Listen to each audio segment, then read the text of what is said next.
Hi, my name is Christy Christiansen. I'm with the Nebraska Game Parks Commission, and today we're going to learn a little bit about Dutch oven cooking and a great thing to use when you're out camping.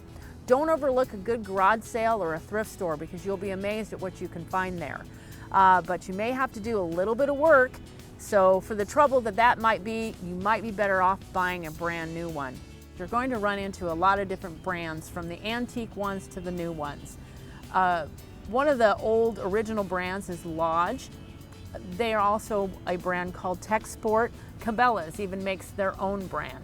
Most of the new ones today come pre-seasoned. What that means is that they are right out of the box ready to cook. I would recommend the very first thing you cook in a new pre-seasoned Dutch oven, it would be something greasy, maybe some bacon or some hamburger. So that'd be a good way to go. There are two types of Dutch ovens. On my left here is a true cast iron Dutch oven. Over here on the right is an aluminum Dutch oven. Big differences between the two. One would be weight. I can pick this up with two hands. With this one, very light, very easy to handle. Aluminum oven does not retain its heat very well, so they're really great for packing in and packing out because they're light. And cooking items that may scorch, some delicate things, maybe cakes and pies, things like that, if you're worried about scorching the bottom, because the bottom does get pretty hot. The cast over here will retain its heat for a very long time. Great for cooking, roast, anything that you would make at home, you can make in a Dutch oven, which is really nice. Look for Dutch ovens that have legs on them. If you'll notice, we have a small legs underneath that keeps the ovens up away from the heat source. If your oven does not have legs underneath, you can purchase a small trivet which will keep that away from the heat source. Keep in mind, when you pull that Dutch oven off the fire, it's going to be very hot. One of the things that we found when you purchase your Dutch ovens, a lot of them have this little piece of wood in there which works great to use as a heat pad. So when you take it off, make sure when you're in the park you don't accidentally put holes in the picnic tables, because those legs are going to be really, really hot. Use something that'll help protect the picnic tables or anything else that you might be afraid of burning.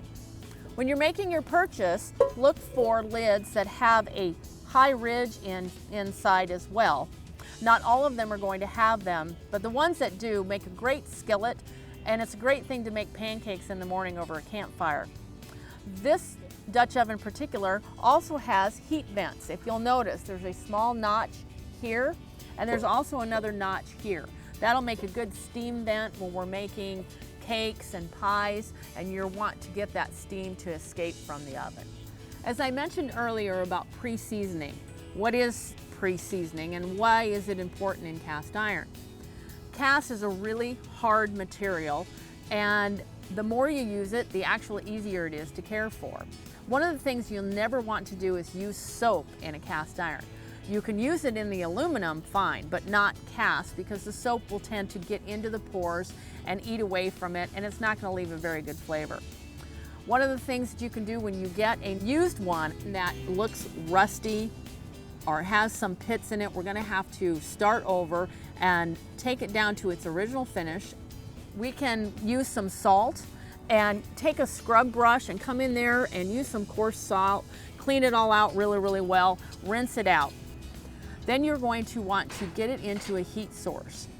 The best bet is to put it in an oven at about 450 degrees and let it bake for a good hour.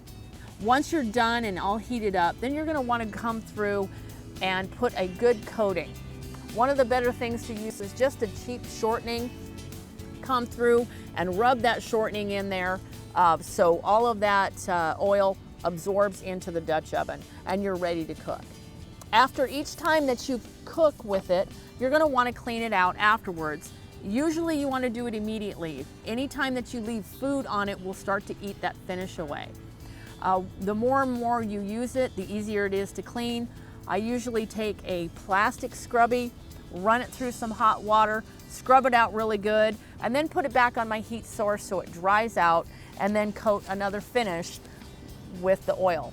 Make sure you use a thin layer. Don't get too carried away because it can actually gum up on the inside. When you're storing your Dutch ovens, make sure when you put the lid on it, you leave a space between the lid and the oven so air can flow through and it will not trap any moisture in it, which will cause rust. Now let's talk about utensils and accessories. One of the main things you don't want to do in your cast especially is use anything metal, as it will scrape the side of the cast. You can use plastic or a good heavy-duty wooden spoon. We'll also need heavy-duty oven mitts. Welding gloves work really, really well. You can use those. Lid lifters. There's several kinds of lid lifters. Even a good claw hammer will come in handy.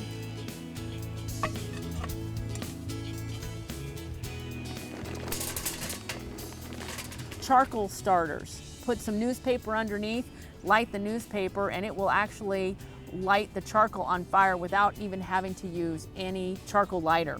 You might need some trivets again when we talked before about something to set the Dutch ovens on after we're done cooking. Metal feed pans or oil pans you can pick up at your local feed store, and you can even buy them at an auto parts store. There are some parks that will not let you have open fires, and the hog pans work really well to put the charcoal in. You're going to want to have a small shovel to pick up the coals, or even a pair of heavy-duty tongs will work. Don't forget to have some extra water on hand so you can put out any potential fires and wash your hands with. A couple of other accessories that you can use, which will help with the cleanup of the Dutch ovens, is you can line them with the parchment paper, you can line them with aluminum foil. But I find cooking with the cast iron enhances the flavors without using a liner. One last thing in the accessories is a good carrying bag. One, these are very heavy. Two, they tend to get everything black, your fingers and everything else around it. So these make a really great carrying bag and a good place to keep them stored. Getting back to the types of Dutch ovens, they also come in a variety of sizes. This here is a 12-inch oven, and here I have a 10-inch oven. It's going to depend on how much you're cooking, what you're cooking, and how many people are you cooking for. The typical size that most people purchase is a 10 or a 12. We need to create the perfect temperature, and how do we do that? This is a 10-inch oven. What we want to do is, again, to create that oven.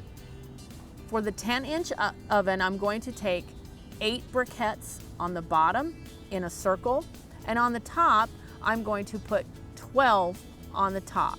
If I'm cooking with the 12-inch oven here, I'm going to put 14 briquettes on the top, and I'm going to put 10 on the bottom. And then that will evenly distribute the heat from the top and to the bottom.